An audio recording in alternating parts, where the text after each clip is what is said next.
Boom guys, you already know what it is. You know LT aka TANKdGAMER. Now today I want to talk about the controversial about super counts in Sparking Zero being nerfed in the game.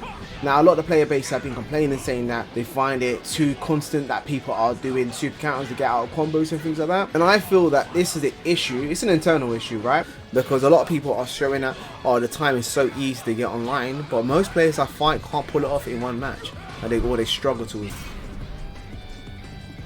Player base needs to get better at super countering their counters in the first place for them to even talk about nerfing things and stuff like that first, because I see most of the people that are complaining are saying it's a get out free card, you know, so you can't land combos and things like that. Well, it is punishable. You get them back in the super counter. If you're better than that at super counters, you wouldn't be complaining saying that, oh yeah, your opponents are getting out of combos, because you'd be able to lock them back in anyways, you know what I mean? If you knew how the mechanics of the game and how it worked, if you're able to beat your opponent at these mechanics in the game, the super counter effect wouldn't be that much of an issue. There are some times where you might slip up and your opponent might get the advantage of it, but if you are generally better than them, then this shouldn't be an occurrence that's going to happen all the time for you.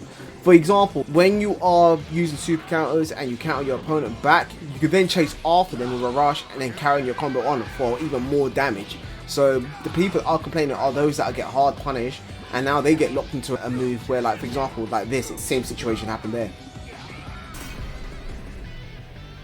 And there is a risk as well. People kind of complain, oh, there's no risk to super count, but there is a risk, bro. Like, obviously, let's say there's a 12 frame window where it resets and stuff, but throughout that space of time, you're taking damage. You could have blocked, you could have done this perception, you could have done revenge counter, but you said opted to try to do a super counter in the process of a combo, and you didn't land it, and now you're getting your ass beat. So of course there's a risk, man. Like, health isn't free in this game, unless you're Yajirobe, of course, right? Key management in this game is really an issue for most players, you know? Like, every time you knock your opponent away, people tend to charge their key, and especially low tier levels. A lot of the times, people are just prioritizing building key more than anything. So if you're using super counters, that's taking key, using vanish, that takes key, and you're going to spend most of the time powering up in the match. Let's be honest, right? And that's not going to be very fun. I can imagine for most of the player base. I mean, some role players out there might like that shit, but you know what I mean? As for someone who likes competitive fighting games, powering up in the middle of the corner or watching your opponent power up isn't going to be very engaging. Yes, there is a cooldown on it, which I believe is 12 frames. Now, a lot of people are saying that this isn't long enough and it should be hard punished for at least like 20 frames or so like that, or even longer. If people do get punished like that sent away, the matches are going to be very quick, and the thing you lot are complaining about are saying this game doesn't feel fun, knowing that your opponents can pretty much escape your combos and things like that. But if the match is done in like 20 seconds, how fun is that really going to be for most of the player base? A lot of these YouTubers, they're saying, you know, there's a rhythm towards it and blah blah blah, etc. But how many people do you come online and realize they've actually mastered it? There's not that many, you know what I mean? There's still people to this day who are my comments saying, oh, what's the timing of it, how do you do it, etc. Right? So it's still a learning curve for so many people. If you're perhaps someone that's being encountered by your opponent pretty easy, then I would say that you need to switch up your own pacing in terms of how you're fighting it. If you're just there mashing square, they're gonna catch on to your rhythm, right? But if you press square, delay it, step, I don't know, square again, you know what I mean? It's gonna throw your opponents off. So while they're trying to plan a super counter, they then thrown out a random punch, which is pretty out of the open. If you pressed X, you would have ducked their punches and then be able to punish them on top of that, right? They need to understand the mechanics of the game and your opponent's nature as well, because super counters aren't free. You lot are making it sound like it's free, but it's definitely a skill issue. What is separating the gap from people that don't know how to do it and people that knew how to use it. Now, I just wanted to elaborate a bit more on put it into perspective. This game is an online game. That means there are different factors that causes delays, whether it be lag or let it be inputs, right? So we already know that that can cause an issue when it comes down to precise timing online. The frame itself to be able to catch the move, and then also when it registers on your opponent. And now if we have the longer period of time that is extended, bear in mind, if you get your back turned in this game, you're going to be taking a whopping amount of damage. That means there's going to be hardly any playtime for you and a lot of playtime for your opponent to destroy your ass. So let's be honest with it. Is it really worth to extend the cooldown of it for the sake that you don't get to play the game? Sparking Zero is more of an engaging game where, for example, any moment the tides can turn into your opponent's favor, right? And this is what creates that sort of intensity in this fight. With Sparking Zero, it's about like, I picked the wrong path, but I can easily turn the tide as long as my opponent's off guard. And this is what creates its own sort of like element when it comes down to fighting games. It's different than your traditional fighters, right? And this is a good thing. The whole purpose of super counters in the game is, for example, you can counter people's Z vanishes with your super counter. So instead of you burning that throughout the key, you can manage that. A lot of people are saying that they're tired of the Z countering, like basically going off for a long period of times like that. It's because you lot are playing the game wrong. I'm going to be honest with you lot. I feel the brewing here, a lot of people have for super counters as they believe it creates vanish wars. Well, newsflash, super counter does not cause vanish wars. In fact, vanish wars is caused by both players using a high speed movement attack one after another.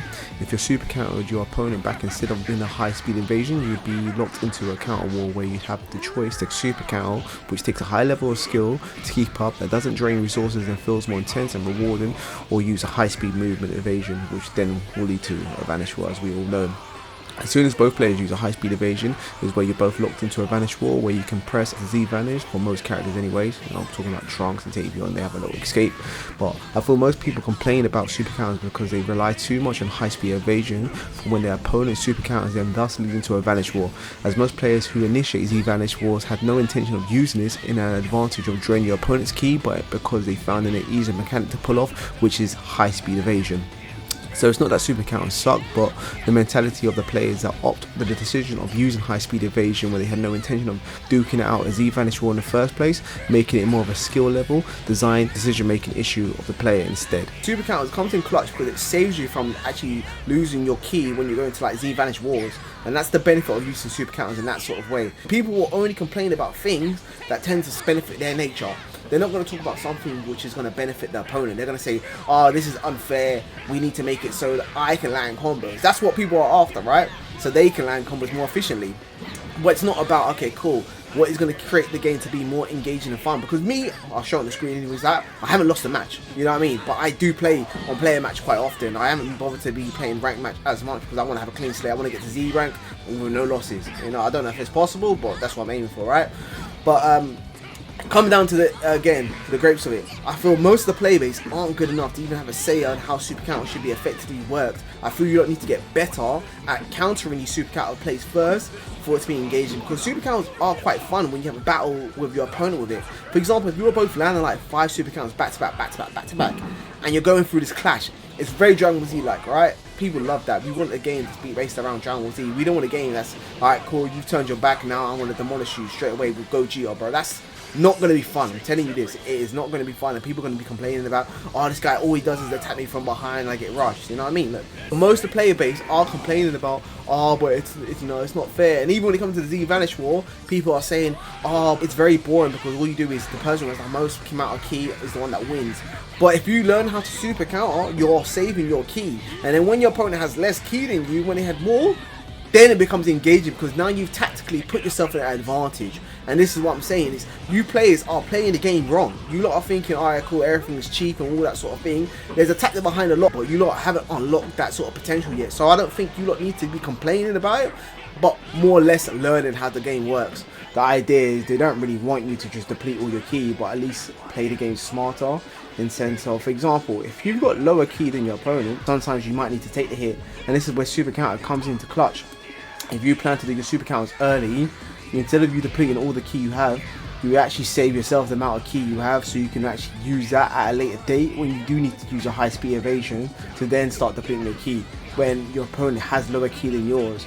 And that way you'd actually kind of balance out yourself accordingly, rather than just depleting yourself and having to charge all the time. Because what I've noticed is when you jump online, players are just endlessly charging and they seem to never have any key. It's because they don't do super counters. They don't use their super counters to their benefit, and either that or they're just spamming super moves, right?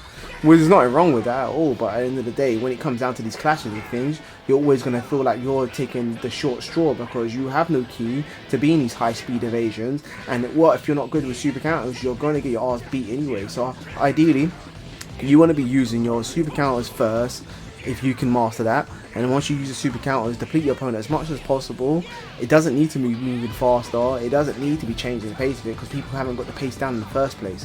They just need to be good at it. And once they're good at it, they can then move to the high speed evasion when they do have enough ki. So therefore your opponent has to say, okay, cool, am I going to go until I'm depleted, or should I just give up now and then return back after his rush down and see if I can survive at that point in time?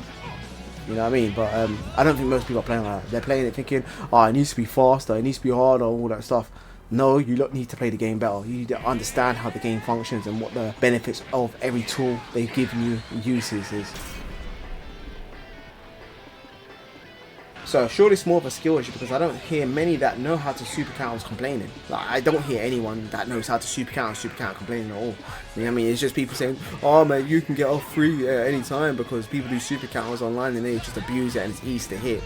But I don't know, bro. Do you go online and see people banging out like 5 super counters back to back? Because I don't. I rarely do. And when you do, you know it's going to be a good fight. Because you're like, okay, cool, this opponent's going to be able to keep up the fight, and he's going to be able to rumble with me. And you want moments like this, what make the game feel hype.